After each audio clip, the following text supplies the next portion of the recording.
Attachment is Forbidden, an Obi-Wan Kenobi fanfiction by Dead Sparrow. Chapter 11, Going Back Home. Aure's perspective. After some time talking with Obi-Wan at the Jedi Temple, I realized it was about time to leave. The sun was almost gone, and Padmé would have ended her meeting at the Senate by then, although I really enjoyed Obi-Wan's company. I left the building and headed towards Padmé's chambers. Maybe I got lost a few times. On my way there, I thought about what Obi-Wan had told me. Attachment is forbidden. I already knew that Jedi couldn't have this kind of feeling, but hearing it from his own mouth broke my heart a little. Somehow, I sensed a bit of sadness within him when he explained the Jedi's rules to me, but I decided to push that thought away. I was probably imagining it, trying to find something that would prove that he also felt something for me. Thinking about this only made me sad, and by the time I arrived to the building where Padmé was staying, I could feel some tears in my eyes. I did not let them come out. Not yet. I knocked on the Queen's door and was received by my best friend, who had a serious expression on her face. "You're finally back." She didn't look at me. "I am. Is there any news from the Senate?" I asked, wondering why she was so serious. "Senator Palpatine has been nominated to succeed Valorum as Supreme Chancellor," she answered coldly. "Is that supposed to be good or bad news?" I laid on the couch while asking. "I'm not sure, but there's nothing more I can do with the Senate in transition. I have decided to go back to Naboo." She pushed my feet off the couch and sat next to me. "Oh, please, why can't you stay here where it's safe?" I tried to reason with her. "There's no safe place in the galaxy as long as the Senate doesn't condemn the invasion." This stubborn girl had a point. "I'm going back to Naboo. I made a decision, and if you want to protect me, then you must come as well." And of course, I had to agree. She was a great queen. That was obvious. She knew how to use words in order to convince people. She kept on talking. "Let's just hope Palpatine is elected so he can bring sanity back to the Senate. If I were you, I wouldn't trust him so much. I bet that man isn't what he seems." I didn't trust the senator at all, and the thought of him as the Supreme Chancellor scared me. Padmé just ignored my comment. Of course, what would I know about politics? "We're leaving tonight, and I suppose Master Qui-Gon and your lovely boyfriend are coming with us," she told me after some seconds of silence. The way she called Obi-Wan made me smile at first, but then I remembered my previous conversation with him, and my smile disappeared. I should get ready then. I stood up and left to get my things. Padmé, dressed as a maid, and I arrived at the Senate landing platform together with Jar Jar, the Queen, and her maidens. Our ship was ready, and I could see Qui-Gon and Anakin talking in front of it, but there was no sign of Obi-Wan. Once we stood in front of the Jedi, he said to the Queen, "Your Highness, it is our pleasure to continue to serve and protect you." "I welcome your help," she replied politely. "Senator Palpatine fears the Federation means to destroy me."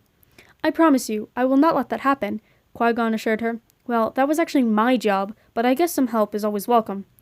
I was looking around while they talked, looking for my friend. Would he stay in Coruscant? "Don't worry, Miss Cinder. My apprentice is coming too. He is in the ship," the master told me, causing me to blush. "You can go and talk with him as much as you want. It's almost all you both have been doing since you met." "Thank you," I replied with a smile before walking fast, almost running, towards the ship. Once I was in, I went to the cockpit, and yes, there he was, next to the pilot, looking a bit annoyed? Sad? Angry? I wasn't sure, but he certainly wasn't happy. "Hello again, Kenobi," I said with a small smile, trying to cheer him up a bit.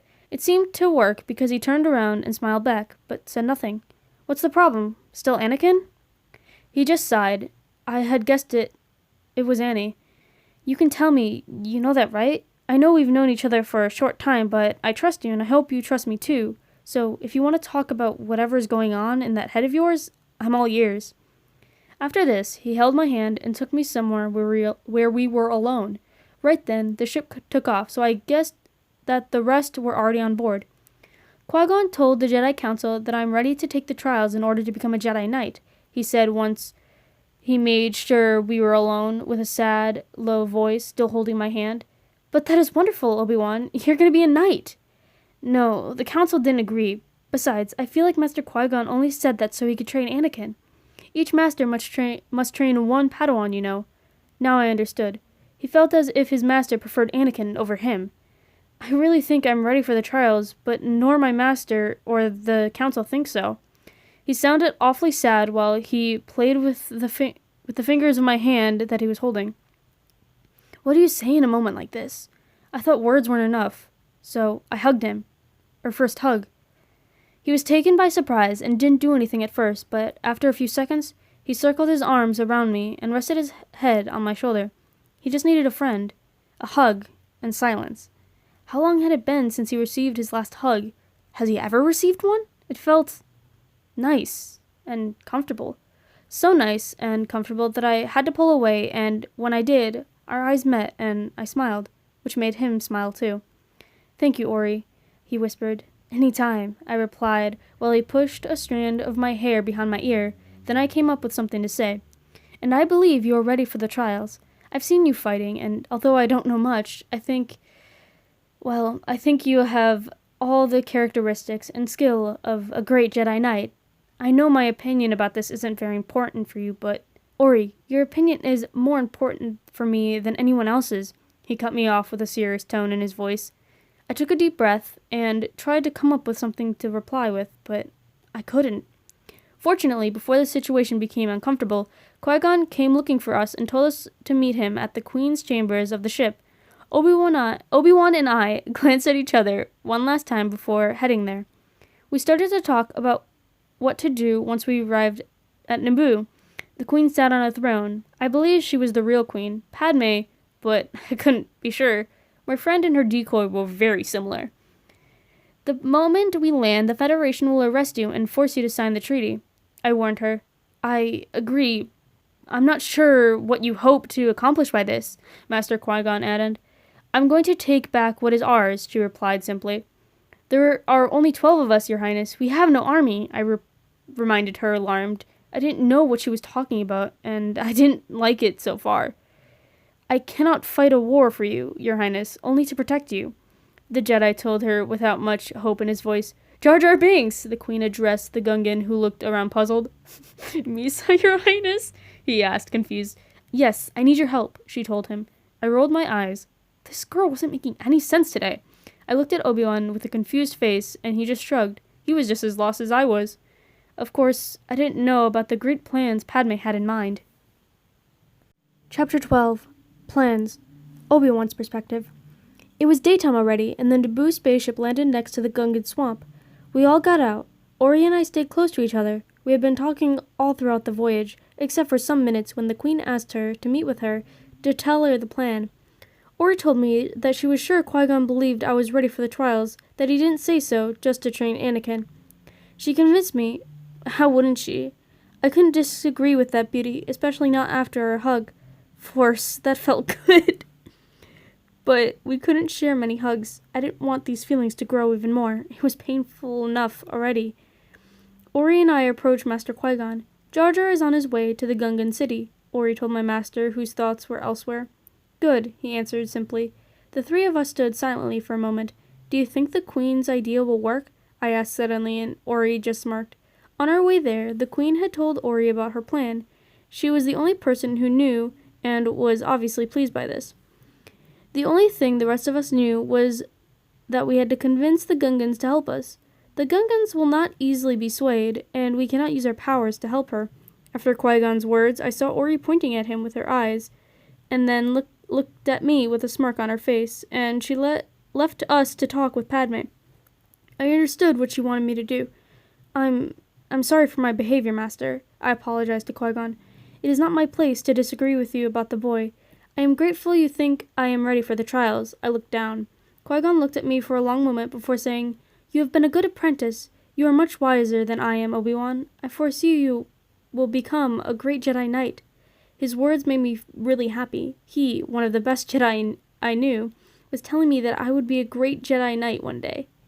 "Now, go talk with your friend. It does you good." Then he left me alone.